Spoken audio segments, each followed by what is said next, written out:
the sky changed color. At exactly 12 o'clock noon, the blue sky above Earth turned deep red. All across the world, New York, Tokyo, Islamabad, Nairobi people stopped what they were doing. They looked up. Birds flew in strange patterns.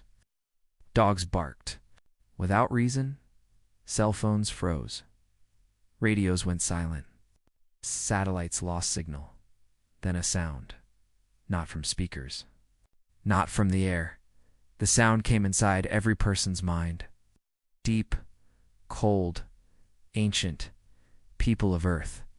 This is your final warning. You have 10 Earth days to surrender, or your planet will be erased. Silence followed. The sky stayed red. Then, the ships appeared. 20 massive alien ships hovered above Earth. They were not like any human design. Black, sharp, and glowing with green light, they floated without sound. Each one was larger than a city. They blocked the sun in places. Shadows stretched across whole countries. Panic exploded across Earth. Governments scrambled. News channels screamed alien invasion. Cities went into lockdown. The United Nations called an emergency meeting. Every leader, every army, every scientist asked the same question. What do we do now? In a dark room below the Nevada desert, far from the chaos, a man watched it all unfold. His name was General Marcus Vorn. Retired, old, tired, but not broken. He sat in a small control room, deep inside a secret base called Black Site Echo. It was not on any map. Not even the U.S. president knew it still existed. A young officer, Lieutenant Sarah Kim, entered. "Sir, the ultimatum has been confirmed. Global panic levels are rising. Should we activate the protocol?" Marcus didn't answer immediately. He looked at a monitor showing one of the alien ships. Then, slowly, he stood up. "Prepare the vault. Wake the engineers. Tell command we're not going to surrender." Sarah blinked. "Sir." He turned to her. "We've been waiting for this day. 50 years ago, Earth had a visitor. One small alien scout ship crash-landed in the Arctic. The world never knew, but some scientists and military leaders did. They studied the ship in secret. They built weapons, machines, even ships, using alien technology. They planned in silence. Now that secret might save Earth. On day 2 of the ultimatum, the world's leaders spoke to the people. Most of them were afraid. Some wanted peace. Others begged the aliens for mercy. But then, something strange happened. A global message was broadcast on every channel. The voice was old, strong. "This is General Marcus Vorn, speaking for Terran Command. Earth does not kneel. You want to erase us? Come try." Across the world, people stopped crying. They watched. They listened. And they hoped. Inside one of the alien ships, a Zorkai commander named High Lord Syrax watched Earth with disgust. "Foolish species," he growled. "They still believe they can resist." A younger alien beside him spoke quietly. "My lord, reports say their planet once destroyed a scout ship." "We shouldn't underestimate them," Syrax hissed. "One scout ship means nothing. Their bones will crack under our fire." Pressed a button. A countdown began. 8 days left. Back on Earth, Black Site Echo came to life. Deep underground hangar. Doors opened. Blue lights flickered to life. Hidden machines hummed. Old warships built in secret were pulled from their sleep. Engineers cleaned the dust. Pilots trained in simulators. Mechanics tested alien energy weapons. One of the scientists, Dr. Alana Royce, stood beside a massive ship called TFS Defiance. "It's not perfect," she said, "but it's ready." "It doesn't have to be perfect. It just needs to hit hard." They both looked up at the screen. The countdown now said, 7 days left. Day 4. Riots had slowed. People were calmer. Hope was growing. Rumors spread of a secret Terran fleet. Videos leaked of strange ships flying at night. One blurry image showed a massive black triangle flying over the Pacific. The aliens didn't respond, but they watched. Day 6. A strange pulse knocked out alien drones near Earth's orbit. A test of Earth's hidden tech. It worked. The aliens lost visual for 15 minutes. That same night, Terran Command sent a private message into space. We are not your farm animals. We're not your slaves. We are human, and we will fight. The message was short, but it made history. Day 8. General Vorn stood in front of a large glass window, watching the TFS Defiance power up. Engines glowed blue. The first of Earth's secret fleet was now alive. Behind him, Sarah spoke. The people are with us. Even nations that were once enemies are sharing resources. We've never been this united. Vorn nodded. They came to break us, he said. Instead, they made us one. As the final seconds of the day ticked down. 10, 9, 8. In orbit, the alien ships powered their weapons. On Earth, the Terran fleet rose from hidden bunkers and ocean hangars. Black steel, blue lights, human pride. The war hadn't started yet, but Earth had made its choice. Last line. If they want war, we'll give them something they've never seen. Beneath the deserts of Nevada, a secret world was waking up, while the rest of Earth watched the red sky and waited for the alien judgment. Something powerful was moving underground. A hidden door, covered in sand and stone for decades, opened with a loud hiss. Dust flew into the air as heavy steel gates slid apart. Inside was Black Site Echo, Earth's last hope, a place built in silence. A place forgotten by most of the world. But now it was fully alive. General Marcus Vorn stood on a platform inside the main hangar. Below him, engineers and soldiers rushed between glowing machines, loading weapons, testing systems. Blue lights blinked on rows of human-alien hybrid ships. Some were shaped like Earth jets, but bigger, heavier, and glowing with strange energy. The crown jewel sat in the center. TFS Defiance. A massive battleship built using alien parts recovered from the crash 50 years ago. Beside Vorn, Dr. Alana Royce held a tablet. Her hair was messy. Her eyes were tired. It's been sleeping a long time, she said. It might not work perfectly. Vorn nodded. We'll fix it in battle. How many ships are operational? 7? Maybe 9 by morning? But we have more in storage. If we get enough engineers, we can launch 20 by day 10. Vorn's voice was calm. Launch them all. Every ship, every pilot. Earth won't survive by hiding. In another room, Lieutenant Sarah Kim trained new pilots in VR combat. She stood in front of a group of young men and women, many of them former Air Force, some just volunteers. All had been selected for one thing. They didn't fear death. You're not flying Earth tech, she told them. This is alien-based. Moves faster, reacts smarter, and doesn't forgive mistakes. A pilot raised his hand. What if their ships are better? They are, Sarah said coldly. But we're smarter. We're human. We don't play fair. Meanwhile, in orbit, the alien fleet still waited. From the command deck of the flagship, Vorax Eternum, High Lord Serax paced slowly. His long black robe dragged across the floor. Behind him, holograms showed Earth's power grids, military bases, and major cities. His eyes burned with pride. Still no surrender, he growled. Stubborn species. Captain Vale Tor, younger and more thoughtful, stepped forward.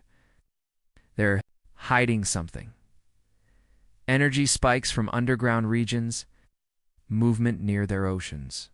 My scouts say they're building something. Serac slammed a fist on the table. Let them build. Let them pray. In 2 days they'll be ash. Vale said nothing, but in his heart, a warning whispered. Do not underestimate the humans. Day 9. The world saw something it had never seen before, from the Pacific Ocean. A giant metal ship slowly rose from the water. Cameras on ships and drones captured the moment. It looked like a sea monster made of steel sharp, powerful, silent.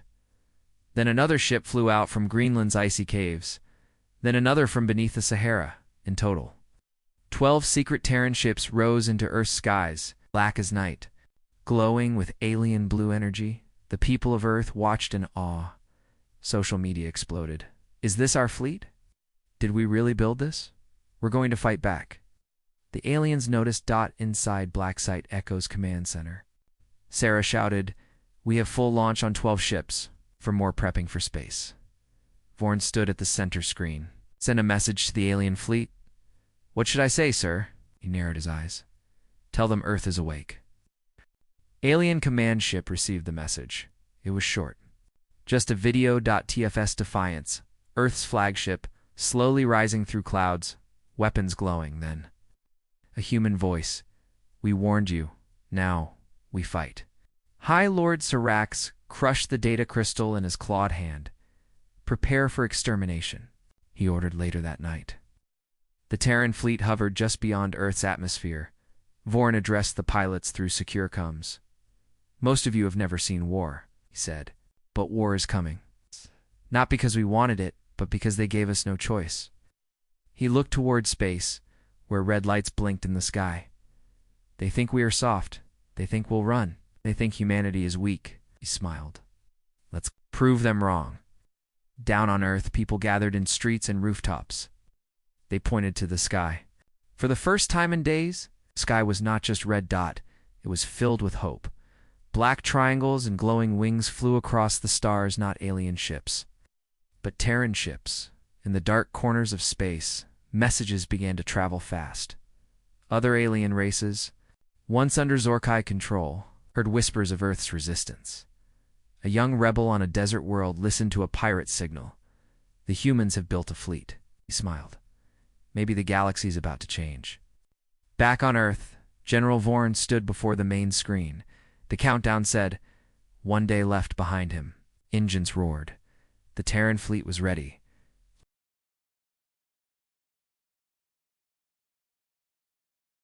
High above Earth, inside the cold black command ship, Vorax Eternum, Zorkai High Lord stood in silence.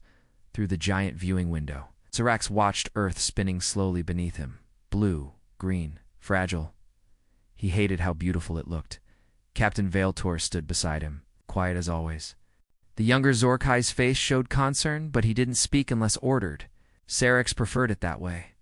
Sirax finally broke the silence. "They dare build ships." Veil nodded slowly. 12 confirmed launches. Possibly more hidden. "Human energy patterns are unusual. I think they used our old tech." Sirax turned sharply. "They stole from us." "Yes, High Lord." "From the old scout ship that crashed 50 Earth cycles ago." Sirax hissed through sharp teeth. "Then they will die with the knowledge." In a dark chamber inside the alien ship, a group of warlords gathered. Red lights flickered over armor plates and glowing weapons. Hologram of Earth floated in the center of the table. "Reports say their fleet is small," said one warlord. "But dangerous," added another. "Their weapons are not fully understood. They're a child species," Sirax growled. "We have burned 100 worlds stronger than this."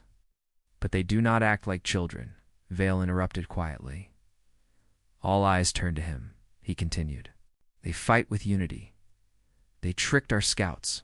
They jammed our sensors. Their minds are unpredictable." One warlord laughed. "They are wild animals." Veil didn't smile. "Yes, and a cornered animal bites the hardest." Back on Earth, inside the Terran flagship TFS Defiance, General Marcus Vorn watched the alien fleet through the ship's targeting sensors.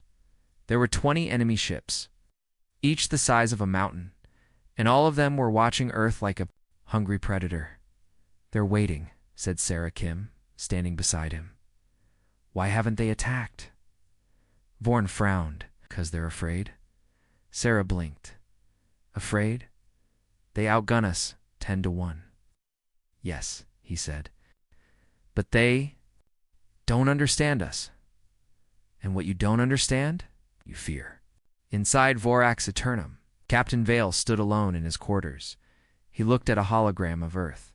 He touched it softly, shrinking the globe in his palm. "They should have surrendered," he whispered. "But now, ... He closed his eyes, remembering. Something from years ago, one of the first battles he had fought.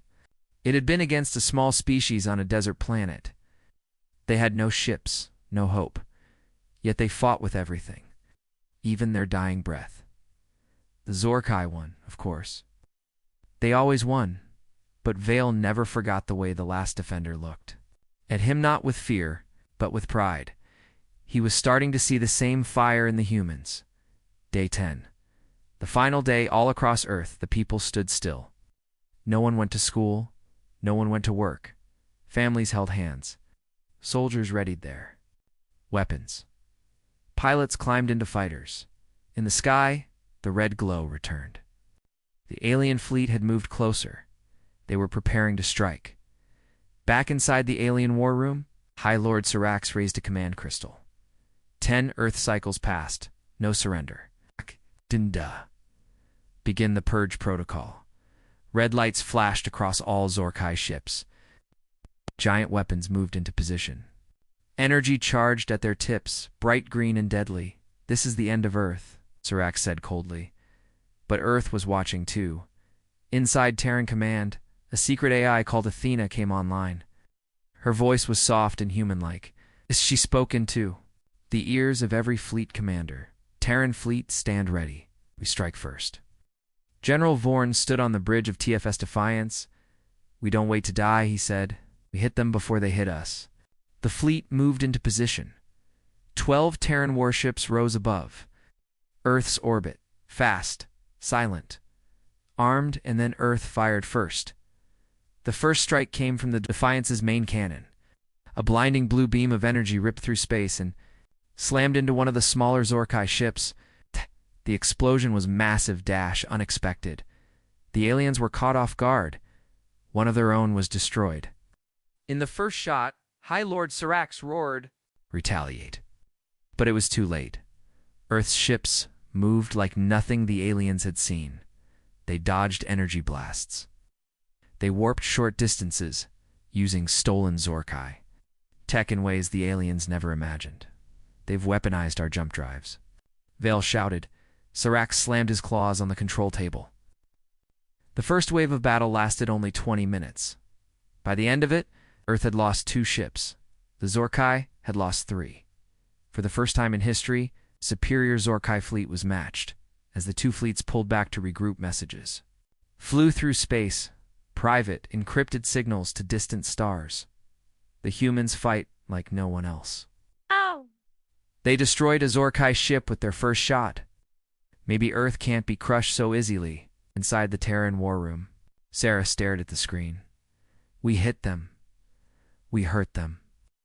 Vorn didn't smile. He knew this was just the beginning. They came to break us, he said. Now they know we break back.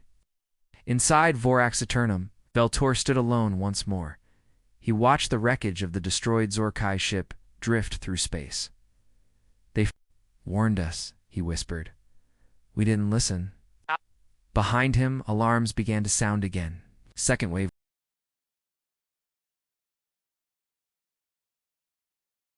High above Earth, inside the cold black command ship, Vorax Eternum, the Zorkai High Lord stood in silence. Through the giant viewing window, Sirax watched Earth spinning slowly beneath him. Blue, green, fragile. He hated how beautiful it looked. Captain Veiltor stood beside him, quiet as always. The younger Zorkai's face showed concern, but he didn't speak unless ordered. Sirax preferred it that way. Sirax finally broke the silence. They dare build ships. Vale nodded slowly. 12 confirmed launches. Possibly more hidden. Human energy patterns are unusual. I think they used our old tech. Sirax turned sharply. They stole from us. Yes, High Lord. From the old scout ship that crashed 50 Earth cycles ago, Sirax hissed through sharp teeth. Then they will die with the knowledge. In a dark chamber inside the alien ship, a group of warlords gathered. Red lights flickered over armor plates and glowing weapons. Hologram of Earth floated in the center of the table. Reports say their fleet is small, said one warlord. But dangerous, added another. Their weapons are not fully understood. They're a child species, Sirax growled. We have burned 100 worlds stronger than this. But they do not act like children, Vale interrupted quietly. All eyes turned to him, he continued. They fight with unity. They tricked our scouts. They jammed our sensors. Their minds are unpredictable. One warlord laughed. They are wild animals. Vale didn't smile. Yes, and a cornered animal bites the hardest. Back on Earth, inside the Terran flagship TFS Defiance, General Marcus Vorn watched the alien fleet through the ship's targeting sensors. There were 20 enemy ships, each the size of a mountain, and all of them were watching Earth like a hungry predator. "They're waiting," said Sarah Kim, standing beside him. "Why haven't they attacked?" Vorn frowned. "'Cause they're afraid." Sarah blinked. "Afraid? They outgun us 10-1. "Yes," he said. "But they don't understand us. And what you don't understand, you fear." Inside Vorax Eternum, Captain Vale stood alone in his quarters. He looked at a hologram of Earth. He touched it softly, shrinking the globe in his palm. "They should have surrendered," he whispered. "But now, ... He closed his eyes, remembering something from years ago, one of the first battles he had fought. It had been against a small species on a desert planet. They had no ships, no hope, yet they fought with everything, even their dying breath. The Zorkai won, of course. They always won, but Vale never forgot the way the last defender looked. At him not with fear, but with pride. He was starting to see the same fire in the humans.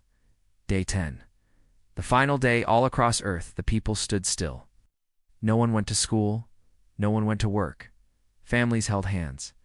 Soldiers readied their weapons. Pilots climbed into fighters. In the sky, the red glow returned.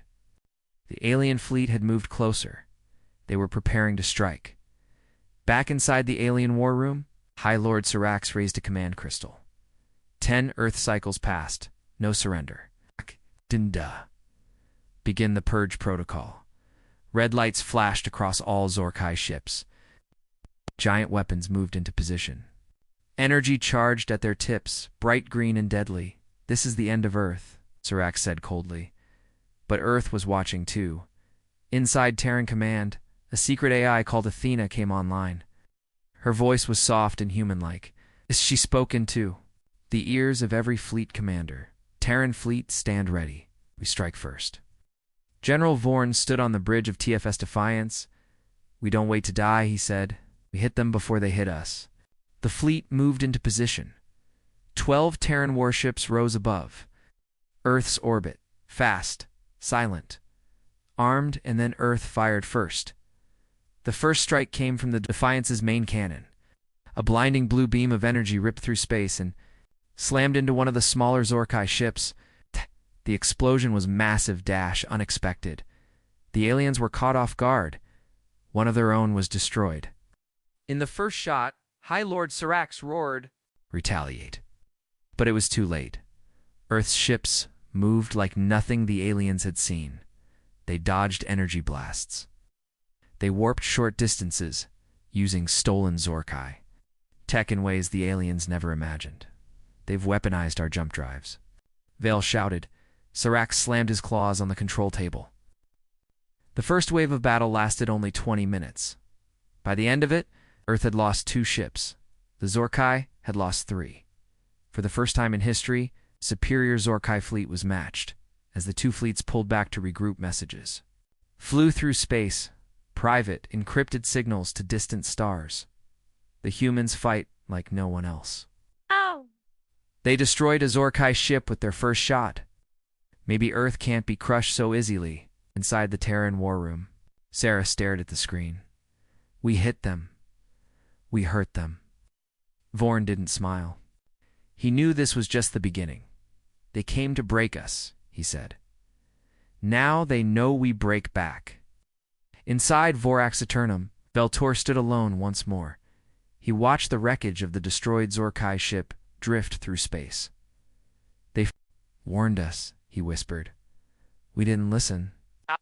Behind him, alarms began to sound again. Second wave.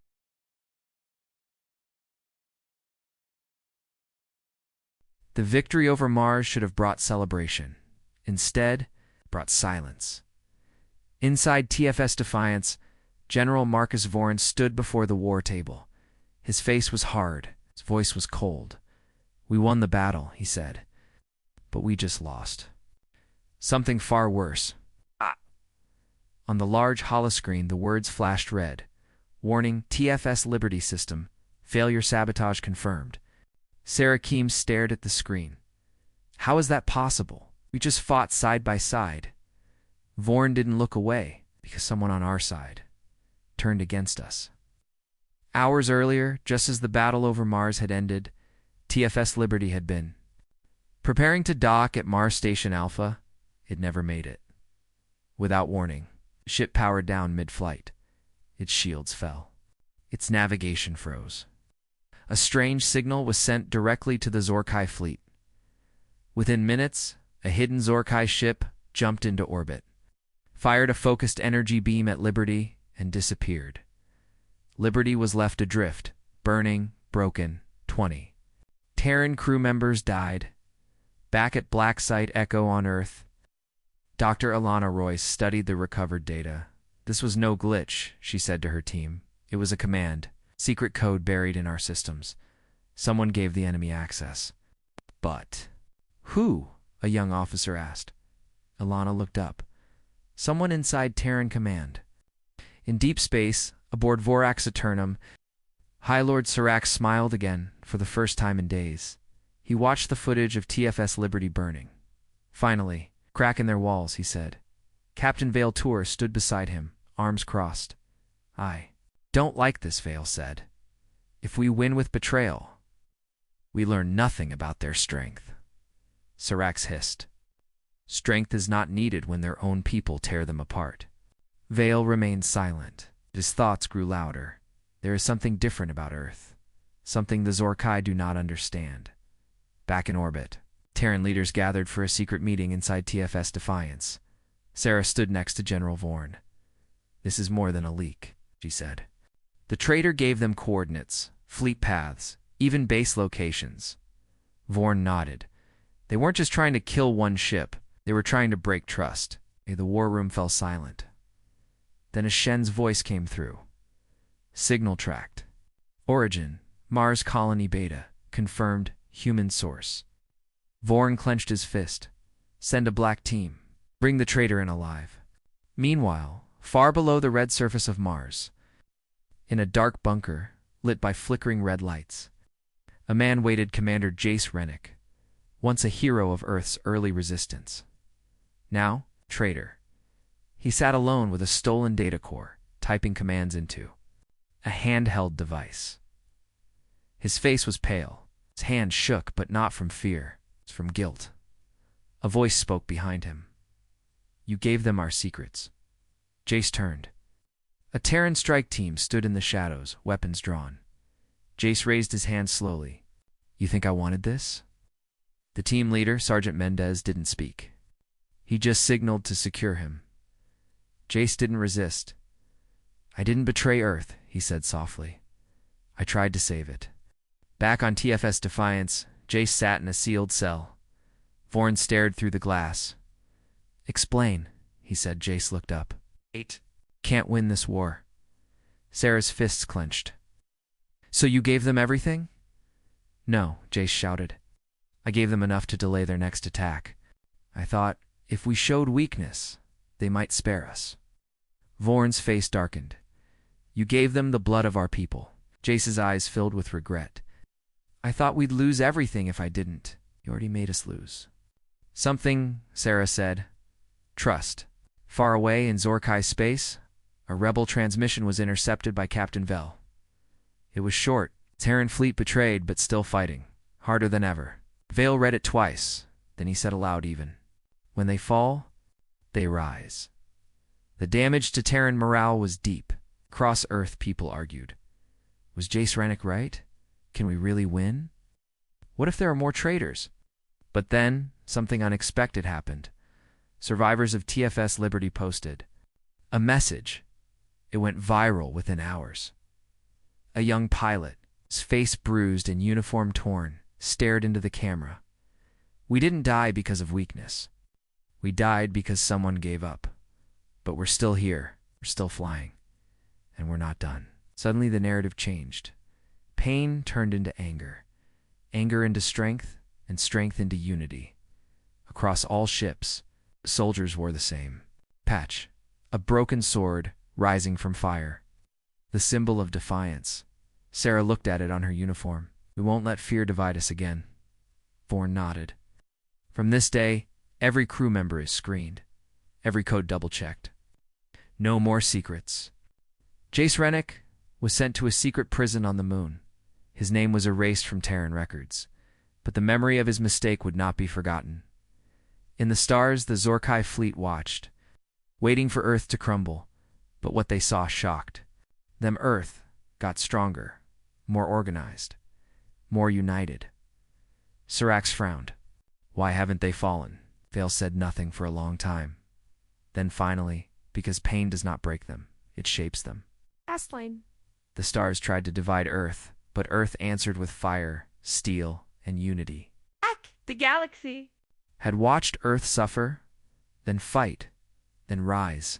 Now, Earth was coming for vengeance. Inside the Terran flagship TFS Defiance, General Marcus Vorn stood before the War Council. Behind him, a massive star map showed the Zorkai homeworld. Kaiser, primed up inside hostile space. Vor spoke one word: attack. Nobody argued. No one hesitated. They had all lost something to the Zorkai. Now, they were ready to take everything back. For months, Earth had defended. Now, Earth would strike. A combined Terran Armado 28 warships.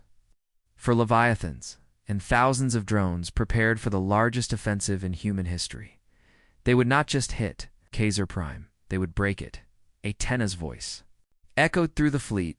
Jump sequence, initializing. Final coordinates, Zorkai capital. One by one, Terran ships vanished into spacefold tunnels, silent ripples across the stars. And on the other side, waited fire. Kaiser Prime was not undeafened. It was a fortress world. Black towers reached into the clouds. Ow. Giant rings orbited the planet, covered in cannons. Hundreds of Zorkai ships stood ready, but they weren't expecting this. The Terran fleet arrived not in one place, but in 6. Multiple jumps. Multiple fronts. The Zorkai defense grid blinked in confusion. That was Earth's plan, inside Vorax Eternum. High Lord Sirax watched the invasion unfold. "They're here," he whispered, "all of them." Captain Vailtor stood beside him, calm as ever. "They've brought every ship they have." Sirax laughed bitterly. "Then we destroy them all in one place." Vale said nothing, but his heart was already changing. The first wave hit Kaiser's orbital rings. TFS Juggernaut fired its siege cannon, cracking the armor of Ring Alpha. Fighters swarmed the gaps, pouring in like angry hornets. Explosions lit the sky. TFS Abyss and TFS Defiance moved through the chaos, hunting the Zorkai command ships. On the surface, shock teams landed in waves, led by Sarah Kim. Earth's best pilots and marines stormed the black cities of the Zorkai. They didn't come to ask for peace. They came to end the war. Deep underground, Zorkai citizens panicked. They had been told Earth was weak now. Earth's banners flew in their sky. On the front line, Sarah Kim fired her plasma rifle through a corridor of smoke and debris. "Push forward," she yelled. Her team charged behind her, clearing buildings once used to enslave alien species. On one wall, they saw strange markings. A prisoner scratched them in the stone long ago. "One day someone will come." Sarah touched it. "We came," she whispered. Meanwhile, in space, Athena hacked the planetary defense systems. Terran drones overloaded shield relays. Enemy targeting systems glitched. Suddenly, Earth's fleet had the upper hand. TFS Nemesis fired a dark matter torpedo directly into the Zorkai Central Tower. The blast split the tower and half power grid offline. Zorkai defenses began to collapse. Inside Vorax Eternum, alarms blared. Vale Tor turned to Sirax. "It's over." "They've won," Sirax growled. "I will never kneel to humans." Vale finally spoke firmly, then kneeled to survival. He drew his plasma blade. Sirax turned eyes wide. "You would betray me?" "No," Vale said. I've joined the future. In one swift move, Syrax fell. The last High Lord was dead. Vale took control of the ship and sent a message on all open frequencies. To the Terran fleet, this is Captain Vale Tor. The High Lord is dead. The war ends now, inside. TFS Defiance. Vorn heard the message. He took a deep breath. Send a reply. Earth's message was simple. End the war, or we finish what we started. Across the Zorkai systems, warships powered down. Factories stopped. Slaves were freed. And in the Black Cities, people came out of hiding. The fire of Earth had not destroyed them. It had lit the way. Days later, peace talks began not with threats but with respect. Vale sat across from General Vorn, on neutral ground. "Why did you spare us?" Vale asked. Vorn replied, "Because mercy is what makes us human." Back on Earth, billions watched the final broadcast. Sarah Kim stood before the new Terran Banara sword in flame, wrapped in stars.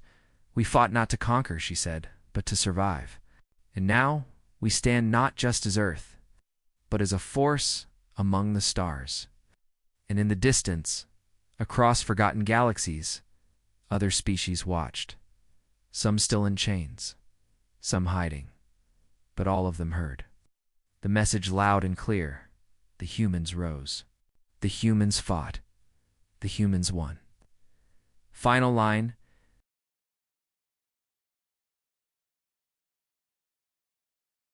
In the cold silence after the first battle, space was full of wreckage.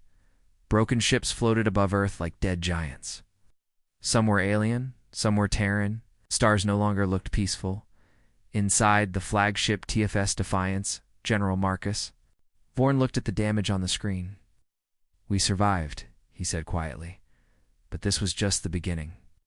Lieutenant Sarah Kim stood beside him. "We lost good people." Vorn nodded. "Yes, but we're still standing." "That's more than they expected." High above, in the shadow of the moon, Zorkai ships circled like vultures. Inside Vorax Eternum, High Lord Syrax was silent. He no longer shouted, no longer roared. His pride had taken its first wound. Captain Vale Tor studied the reports. "Their fleet was smaller," he said, "but their tactics unpredictable, and they have more ships." Syrax glared at him. "We saw 12. Vale looked him in the eyes. 12 that we know of. Deep below Earth's oceans, in the frozen waters. Near Antarctica, something moved. A massive steel platform opened under the ice. The water turned bright blue as reactors powered on. Slowly, a dark shape began to rise, then another and another. The ocean shook as 4 massive warships rose from the deep silent, visible to all satellites. The world had only seen part of Earth's strength. Now the rest would rise, inside black. Sight Echo, hidden in the Nevada desert, Dr. Alana Royce walked through a long hallway filled with holograms and blueprints. Behind her, younger scientists followed. One asked, "Are the ocean ships ready?" Alana nodded. Ready and angry. They'd been hidden for decades. Another said. She stopped walking. "We always knew this day would come. That's Why we built more than just one fleet. The Sky Fleet, the Deep Fleet, and the Ghost Fleet." Yeah, they didn't ask what the Ghost Fleet was. Not yet, back aboard TFS Defiance. Athena the Terran A reported across the command deck. For new warships rising from Ocean Base. Project Leviathan ships online. Sarah's eyes widened. Leviathans. Vorn gave a rare smile.